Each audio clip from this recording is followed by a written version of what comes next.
दूषित किया जा रहा है और ख़ास तौर से लोगों की संपत्ति को खुर्द-बुर्द करने और राजनीतिक द्वेष भावना के मानसिकता रखते हुए ऐसे कृत्य करना कहीं ना कहीं ऐसा प्रतीत होता है कि ये दुर्भावना से किए गए कार्य हैं। और एक नहीं, एक लाहौर की घटना नहीं जिसमें नापतोल हो रही हो, ऐसी बहुत सी घटनाएं, चाहे रौन का जबर सिंह पूर्व सरपंच का मकान तोड़ दिया गया हो, अन्य मकान तोड़ दिए गए हो। और एक विशेष बात मेरे समझ में ये नहीं आती, अभी मैं कल इस पर देख रहा था आप लोगों के इलेक्ट्रॉनिक मीडिया पर कि नगर पालिका ने कोई हॉकर्स जॉन बनाया रेलवे की जमीन, रेलवे की जमीन पे हॉकर्स जॉन बनाया और प्रशासन ने ही उसको तोड़ दिया। क्या ये प्रश्न नहीं उठता है कि जो लाखों करोड़ों रुपए लगाए गए हॉकर्स जॉन में, उस रेलवे की भूमि में, क्या उनके ऊपर दावा नहीं होना चाहिए, उनके ऊपर कार्रवाई नहीं होना चाहिए, तात्कालीन सीएमओ के ऊपर कार्रवाई नहीं होना चाहिए, तात्कालीन नगर पालिका अध्यक्ष के ऊपर कार्रवाई नहीं होना चाहिए, परिषद के ऊपर कार्रवाई नहीं होना चाहिए? क्या आपने सरकारी जमीन पे किस तरीके से निर्णय ले लिया था जो आज करोड़ों रुपए के टी शर्ट फिर से तोड़ दिए? यानी चाहे हम नेतागण हो, विरोध में बैठने वाले लोग हों, चाहे आप सम्मानित पत्रकारगण हो, हमारा सबका मिलकर ये दायित्व है कि जहाँ भी अनित होगी, जहाँ भी नियमों के विरुद्ध काम होगा, जहाँ भी अनियमितता होगी, वहाँ हमारा कर्तव्य है कि हम उसकी मुखालफत करेंगे और लोकतांत्रिक तरीके से अपनी बात उठाएंगे। पिछले दिनों लाहौर का जो घटनाक्रम हुआ है, हमने ग्वालियर में भी ये कहा कि मेरे जीवन में कभी भी किसी राजनीतिक प्रतिद्वंदी को इस तरह से प्रताड़ित करने का काम, भयभीत करने का काम मध्य प्रदेश में कहीं नहीं किया गया। समूचा मध्य प्रदेश था, छत्तीसगढ़ था, तब भी नहीं किया। और ये जो घटनाएं हैं वो कहीं ना कहीं ये हम लोग विवश करती हैं कि हम लोग अगर बात नहीं उठाएंगे तो एक तरफा कोई भी काम करता जाएगा, एक तरफा कोई भी निर्णय लेता जाएगा। अगर कोई चीज़ है, कानून है, उसके लिए प्रक्रिया है। मैं कहीं ये देख रहा हूँ कि अगर किसी ने कत्ल कर दिया तो आईपीसी आपने उठा के रख दी। 2 प्रकरण हिंदुस्तान में ऐसे हुए जो वकील होने के नाते, पढ़े लिखे होने के नाते दिल को झकझोरते। और आप चूंकि पत्रकार लोग हैं तो आपको मनन करना चाहिए, विचार करना चाहिए। कानून आईपीसी बना है, सीआरपीसी बना है, जजेस बने हैं, अदालतें बनी हैं, किसके लिए बनी है कि अपराधी को पकड़ा जाएगा और पेश किया जाएगा और उसकी सुनवाई होगी और अंततः अदालत उसको, जो जज है वो फैसला देगा, चाहे उसको मृत्युदंड दे, चाहे आजीवन कारावास दे, चाहे 7 साल की सजा दे। 2 प्रकरणों ने दिल को झकझोरा। मैं अपराधियों के पक्ष में नहीं हूँ। एक भिकरू वाला, वो विकास दुबे वाला कांड, पुलिस कस्टडी में, जुडिशियल कस्टडी में होते हुए लाके उसको एनकाउंटर करके दिखा दिया गया और पूरा देश देखता रहा, स्तब्ध हो गए। मेरे जैसे लोग, कानून के पढ़े लिखे लोग स्तब्ध हो गए कि अगर ये निर्णय करने का प्रशासन का तरीका होगा तो कोई केस अदालत में भेजने की जरूरत ही नहीं। आप कहीं भी दिखा देंगे एनकाउंटर, किसी भी तरीके से आपकी कस्टडी में है। दूसरा केस हुआ था अतीक अहमद का, वो भी पुलिस कस्टडी में। भाई ये काम अदालत का है और अगर पुलिस महकमा, प्रशासन अगर अभियुक्त की सुरक्षा नहीं कर सकता है तो इससे ज्यादा नकारापन और क्या हो सकता है? ऐसी ही चीजें ये आ रही देखने को कि किसी ने अपराध किया, घर के एक व्यक्ति ने अपराध कर दिया। अब जो सामूहिक घर है, परिवार का पैतृक घर है, उसमें अन्य लोगों का भी हिस्सा है और उसको तोड़ने का निर्णय कर दिया। ये मैं जानता हूं कि कानून आपके हाथ में, मैं जानता हूं कि उसकी नगर पालिका की परमिशन नहीं होगी, परमिशन होगी तो नगर पालिका के नक्शे के मुताबिक उसका निर्माण कार्य नहीं होगा, एफआईआर नहीं छोड़ा गया होगा, आप कुछ भी करके उसको तोड़ सकते हैं। लेकिन ये कहीं ना कहीं लोकतांत्रिक व्यवस्था में मैं इसको बहुत ही गिरा हुआ काम मानता।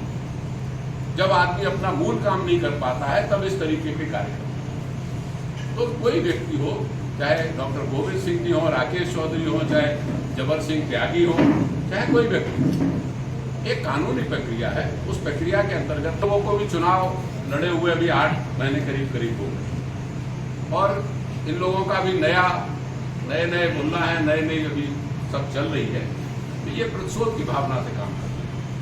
तो गोविंद सिंह जी ने सबने मिल के बैठ के ये तय किया है कि हमें 9 अगस्त जो महात्मा गांधी का ऐलान था आंदोलन का, भारत छोड़ो भारत छोड़ो आंदोलन 9 अगस्त, हाँ 1942, करो या मरो नहीं, भारत छोड़ो आंदोलन, शब्दों का वो मत नहीं करें। भारत छोड़ो आंदोलन गांधी जी ने 1942 में ऐलान किया। हम लोगों ने भी, कांग्रेस ने, प्रदेश कांग्रेस ने, जिला कांग्रेस ने, गोविंद सिंह जी ने, सभी कांग्रेस के वरिष्ठ नेताओं ने मिलकर ये तय किया है कि 9 अगस्त को कांग्रेस बहुत बड़ा आंदोलन, इनमें कौन कौन सी समस्याएं जो जनमानस को परेशान किया जा रहा है, गरीब लोगों को परेशान किया जा रहा है। अकेले कांग्रेस के कार्यकर्ता नहीं, वो गरीब आदमी जिसका कोई रखवाला नहीं, जिसका घर तोड़ा जा रहा है, जिसको परेशान किया जा रहा है, जिसकी जमीन छीनी जा रही है, इन सब को लेके कांग्रेस कार्यकर्ताओं के अत्याचार को लेके उनके ऊपर जो हो रहा है, और ऐसे कार्य जो मैं बता रहा हूँ जो आपकी नोटिस में है, आप लोग छापते हैं, इस पर डालते हैं सोशल मीडिया पर कि पहले कार्य करेगी नगर पालिका फिर उसको तोड़ देगी। यानी वो अपराध नहीं हुआ कि आपने निर्माण कार्य किया, वो अवैध जगह पे किया और आपने तोड़ दिया, उस पैसे की भरपाई कौन करेगी? क्या ये लायबिलिटी किसी की नहीं बनती है? कलेक्टर को ये दिखाई नहीं देता कि अपने नाक के नीचे आप तोड़वा रहे हो, किसी कलेक्टर के नाक के नीचे वो निर्माण कार्य हुआ, आपने उस पर कार्रवाई क्या की?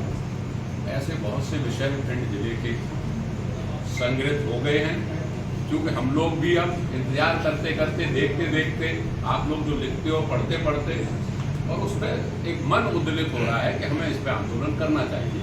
9 अगस्त को प्रदेश के मुख्यमंत्री, प्रदेश के हमारे कांग्रेस अध्यक्ष आदरणीय जितेंद्र और जीतू पटवारी जी लाहौर में पधारेंगे। लाहौर में हम लोगों का बहुत बड़ा प्रदर्शन वहाँ होगा, बड़ा घेराव होगा। उसमें माननीय पूर्व मुख्यमंत्री दिग्विजय सिंह जी, पूर्व नेता प्रतिपक्ष भाई राहुल सिंह जी, अजय सिंह जी, और नेता प्रतिपक्ष उमंग सिंघार और विवेक तनखा साहब और अरुण यादव जी को भी चर्चा कर रहे हैं।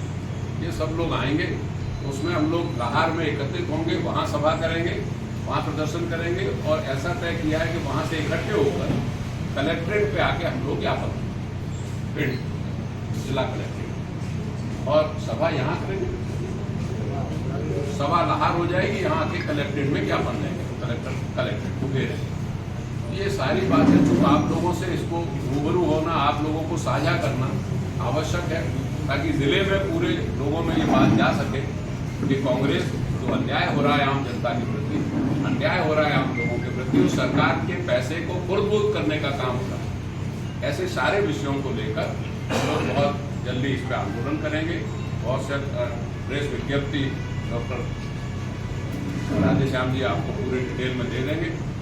लेकिन ये निर्णय कर लिया है कांग्रेस ने कि अब हम लोग जो आंदोलन महात्मा गांधी जी के उससे होगा, इसमें अब हम लोग पीछे नहीं हटने वाले। सरकार से जो लोकतांत्रिक तरीका है उससे रूबरू होंगे और उससे बात करेंगे और अपना प्रदर्शन। बहुत बहुत धन्यवाद। में उपस्थित हुए सभी पत्रकार साथियों का मैं अपनी ओर से, जिला कांग्रेस कमेटी की ओर से आप सब लोगों का हार्दिक स्वागत करता हूँ, वंदन करता हूँ, अभिनंदन करता हूँ। निश्चित तौर पर आज आप सब लोगों को एक बहुत ही महत्वपूर्ण विषय पर प्रेस वार्ता के लिए आमंत्रित किया था, जिसमें हमारे नेता आदरणीय डॉक्टर साहब, आदरणीय जोई साहब, हमारे शहर कांग्रेस के अध्यक्ष और हमारी पार्टी के जो भी नेता हैं, सब लोग आपको स्थिर रूप से कांग्रेस पार्टी की आगामी रणनीति या इस संबंध में हिंदुवार आप लोगों से चर्चा करेंगे। शहरी ज़्यादातर आप सब लोगों के सामने निरंतर आप सब लोगों का सहयोग, आम जनमानस के हित में कांग्रेस पार्टी जो लगातार आवाज़ उठा रही है, उसमें आप सब लोगों का सहयोग, शक्ति और बल के रूप में हमेशा कांग्रेस पार्टी को या लोगों को हमेशा सदैव मिलता रहा है। इसलिए इस महत्वपूर्ण कड़ी में आप सब लोगों को, आप सब लोग भी विशेष धन्यवाद के पात्र हैं। जिस प्रकार से आप और हम सब लोग जानते हैं कि प्रदेश में भारतीय जनता पार्टी की सरकार और उनकी सरकार में जो चुने हुए जो विधायक यहाँ भिंड जिले में जो हैं, खासकर लाहौर विधानसभा की जब हम बात करेंगे तो किस प्रकार से बदले की भावना से कांग्रेस कार्यकर्ता या जो भारतीय जनता पार्टी और उनके भ्रष्टाचार की जो लोग कलई खोलने का काम करते हैं, उन पर बदले की भावना से प्रशासन पर दबाव बनाकर किस प्रकार से कार्रवाइयाँ की जा रही हैं, जब ऐसे कार्रवाइयों के गिराफ लगातार हमारे बड़े नेताओं पर जब हम लोगों ने छोटे छोटे कार्यकर्ताओं को प्रताड़ित किया जाने लगा, तो उन तमाम चीज़ों का जब हमारे पार्टी के जो नेता बैठे हैं सब लोगों ने मंथन किया कि हम सब लोग आम जनमानस भिंड की जनता के साथ, किसानों के साथ, मजदूरों के साथ, आम जन के साथ अन्याय होता रहे और कांग्रेस पार्टी शांत बैठी रहे, ऐसा जीवन में कभी संभव हुआ नहीं है। हमेशा आम जनमानस की लड़ाई कांग्रेस पार्टी ने आज़ादी से लेकर आज दिनांत तक रोडों पर लड़ने का हमेशा काम किया है। आज यदि मध्य प्रदेश और देश की जनता ने यदि हमें विपक्ष का मौका दिया है तो विपक्ष में का दायित्व हम लोग निभाते हुए आम जनमानस की लड़ाई एक बड़े जन आंदोलन के साथ, और जो सरकार सो रही है, जो प्रशासन उनका बिल्कुल नतमस्तक हो गया है सत्ता के दबाव, उन सबको जगाने का काम, गहरी नींद में सोए हैं उन सबको जगाने का काम कांग्रेस पार्टी बड़े संखनाद बड़ी जनसभा के साथ करेगी। निश्चित तौर पर हमारे बीच में हमारे पार्टी के वरिष्ठ नेता पूर्व मंत्री आदरणीय चौधरी राकेश सिंह जी हमारे बीच में हैं, और 9 तारीख को जो विश्व क्रांति दिवस है उस दिन कांग्रेस पार्टी ने एक बड़ी रणनीति के तहत एक बड़े जन आंदोलन की भूमिका तय की है, जिसमें हमारे पार्टी के प्रदेश के अध्यक्ष आदरणीय जीतू पटवारी जी, पूर्व मुख्यमंत्री आदरणीय चौधरी राकेश सिंह जी, पूर्व मुख्यमंत्री आदरणीय दिग्विजय सिंह जी आएंगे, जिस संबंध में हमारे पूर्व मंत्री आदरणीय चौधरी राकेश सिंह जी आप लोगों को संबोधित करेंगे। आदरणीय चौधरी साहब।